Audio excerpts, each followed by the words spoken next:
राधे राधे, जय श्री कृष्णा। तो आज की वीडियो एकादशी व्रत कथा की होने वाली है, पापांकुशा एकादशी। तो युधिष्ठिर ने आदर पूर्वक श्री कृष्ण भगवान को नमन करते कहा, हे जनार्दन, अश्विन शुक्ला एकादशी का क्या नाम है? अब आप कृपा करके इसके व्रत की विधि और उसका फल कहिए। भगवान श्री कृष्ण ने कहा, हे युधिष्ठिर, समस्त पापों को नाश करने वाली इस एकादशी का नाम पापांकुशा एकादशी है। इस दिन मनुष्य को विधि पूर्वक भगवान पद्मनाभ की पूजा करनी चाहिए। यह एकादशी मनुष्य को मनवांछित फल देकर स्वर्ग प्राप्त कराने वाली है। मनुष्य के बहुत दिनों तक कठोर तपस्या करने से जो फल मिलता है, वह फल भगवान गरुड़ ध्वज को नमस्कार करने से प्राप्त हो जाता है। जो मनुष्य अज्ञानवश अनेक पाप करते हैं परंतु नित्य हरि को नमस्कार करते हैं, वे नरक में नहीं जाते। विष्णु के नाम के कीर्तन मात्र से संसार के सब तीर्थों के पुण्य का फल मिल जाता है।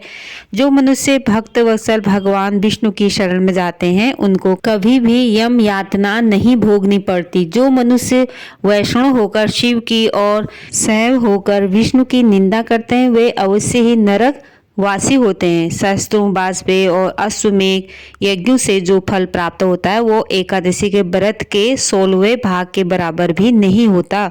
संसार में एकादशी व्रत के बराबर कोई पुण्य नहीं, परंतु इस पापांकुशा एकादशी के समान पवित्र तो तीनों ही लोकों में कुछ भी नहीं है। जब तक मनुष्य पद्मनाभ की एकादशी का व्रत नहीं करते हैं, तब तक ही उनकी देह में पाप वास कर सकते हैं। यह एकादशी स्वर्ग, मोक्ष, आरोग्यता, सुंदर स्त्री तथा अन्न और धन देने वाली है। इस एकादशी व्रत के बराबर गंगा, गया, काशी, कुरुक्षेत्र और पुष्कर में पुण्यवान नहीं है। इस एकादशी का व्रत और जागरण करने से मनुष्य विष्णु पद को प्राप्त होता है। हे राजेंद्र, इस व्रत के करने वाले 10 पीढ़ी मातृ पक्ष की, 10 पीढ़ी पितृ पक्ष की और 10 पीढ़ी मित्र पक्ष का उद्धार कर देने वाली है। वे स्वयं ही दिव्य देह धारण कर चतुर्भुज रूप हो, पीताम्बरी पहन और हाथ में माला लेकर गरुड़ पर चढ़कर विष्णु लोक को जाते हैं।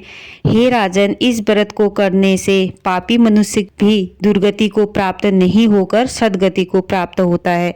अश्विन मास की शुक्ल पक्ष की इस पापांकुशा एकादशी का जो व्रत करते हैं, वे अंत समय में हरि लोक को प्राप्त होते हैं तथा समस्त पापों से मुक्त हो जाते हैं। सोना, तिल, भूमि, गौ, अन्न, जल, छतरी तथा जूती दान करने से मनुष्य यमराज को नहीं देखता। जो मनुष्य पुण्य कर्म और एकादशियों के व्रत किए बिना जीवन के दिन व्यतीत करता है, वह लुहार की भट्टी की तरह श्वास लेता हुआ भी निर्जीव के समान ही है।